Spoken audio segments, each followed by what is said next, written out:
Hello friend, welcome back to MiniCooper garage. I'm beginning taking apart this 2006 Mini, and one of the first steps will be removing the splash shield which is underneath the engine. If you want to see how it's done, stay with me in this video. And this is pretty easy operation.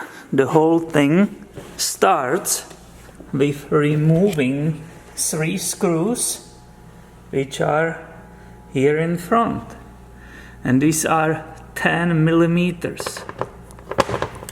Alright,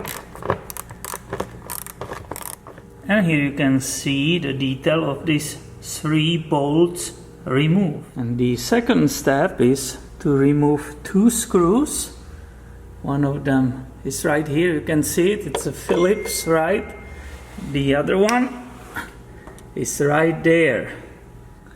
Both these screws, here and here, they stay attached to the splash shield, and I believe I should be able, oh yeah, and that's very easy.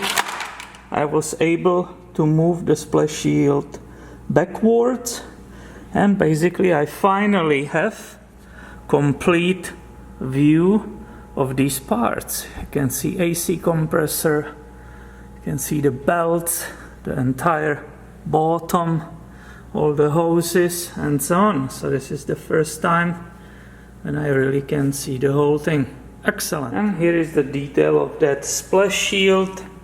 You can guess the mounting points, right?